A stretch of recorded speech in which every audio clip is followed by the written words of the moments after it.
अस्सलाम वालेकुम। जागो प्यारे जागो, चैन से सोना है तो अभी जाग जाओ। मुख्तसर सी तालीम कर लेते हैं। बिस्मिल्लाहिर्रहमानिर्रहीम। हुज़ूर अक़दस सल्लल्लाहु अलैहि वसल्लम का इरशाद है कि जन्नत में ऐसे बाला खाने हैं जो गोया आईने के बने हुए हैं कि उनके अंदर की सब चीजें बाहर से नजर आती है और उनके अंदर से बाहर की सब चीजें नजर आती है। सहाबा ने अर्ज किया, या रसूलुल्लाह सल्लल्लाहु अलैहि वसल्लम, ये किन लोगों के लिए है? हुज़ूर सल्लल्लाहु अलैहि वसल्लम ने फरमाया, जो अच्छी तरह बात करे, यानी टूर शुरुई से बात न करे, मुंह चढ़ा कर बात न करे, डिवेल्यू मोरू, गुजराती में बोलते डिवेल्यू मोरू, है ना? हाँ, इस तरह बात न करे और लोगों को खाना खिलाए और हमेशा रोजा रखे और ऐसे वक्त में रात को तहज्जुद पढ़े कि लोग सो रहे हो। कितने पॉइंट बताए आप सल्लल्लाहु अलैहि वसल्लम ने? 4 पॉइंट बताए। हदीस फिर से रिपीट कर रहा हूँ। हुज़ूर अक़दस सल्लल्लाहु अलैहि वसल्लम का इरशाद है कि जन्नत में ऐसे बाला खाने हैं जो गोया आईनों के बने हुए हैं कि उनके अंदर की सब चीजें बाहर से नजर आती और उनके अंदर से बाहर की सब चीजें नजर आती। साहबा ने अर्ज किया, या रसूलुल्लाह सल्लल्लाहु अलैहि वसल्लम, ये किन लोगों के लिए है? हुज़ूर सल्लल्लाहु अलैहि वसल्लम ने फरमाया, जो अच्छी तरह बात करे और लोगों को खाना खिलाए और हमेशा रोजा रखे और ऐसे वक्त में रात को तहज्जुद पढ़े कि लोग सो रहे हो। 4 टिप दी। कितनी टिप दी? 4 टिप दी। लोगों से अच्छी तरह बात करना, खुशहाली से हंसते चेहरे से बात करना लोगों से,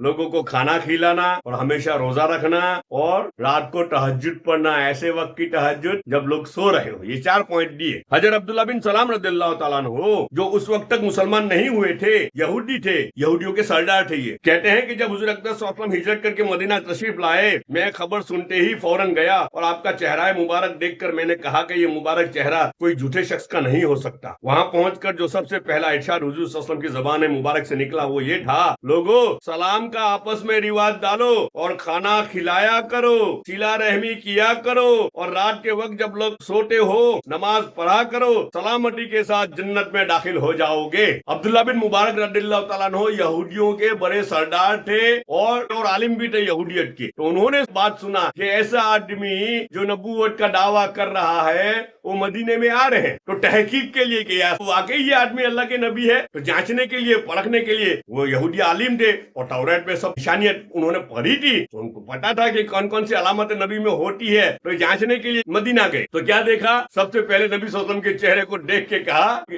ये चेहरा तो किसी झूठे का नहीं हो सकता। इतना मुबारक चेहरा, इतना खुशहाल चेहरा है ना जी, खुशहाल चेहरा किसी झूठे का नहीं हो सकता। फिर उन्होंने क्या देखा? उनके बारे में पूरा तफसीरी बड़ा दिलचस्प वाकया है उनका कि क्या हुआ, कैसे हुआ और कैसे ईमान में दाखिल हुए। वो सीरत सरकार मदीना हमारे गुजराती चैनल है ना, उसके ऊपर इसकी तालीम चालू होगी, उसके अंदर उनका बड़ा दिलचस्प किस्सा है, डिटेल के साथ आएगा वो। दूसरी बात क्या देखी? जो सबसे पहला इरशाद नबी सल्लल्लाहु अलैहि वसल्लम से सुना वो क्या था? लोगो सलाम का आपस में रिवाज डालो और खाना खिलाया करो और सिला रहमी किया करो। सिला रहमी यानी रिश्ते को जोड़ना, रिश्ते को तोड़ना नहीं, रिश्ते को जोड़ना, इससे सिला रहमी के। चाहे सामने वाला कितनी भी दुश्मनी रखे, कितनी भी अदावत रखे, है ना, लेकिन उनके साथ अच्छा मामला करना, उसे सिला रहमी कहते हैं। और रात के वक्त जब सब लोग सोते हो नमाज पढ़ा करो, सलामती के साथ जन्नत में दाखिल हो जाओगे।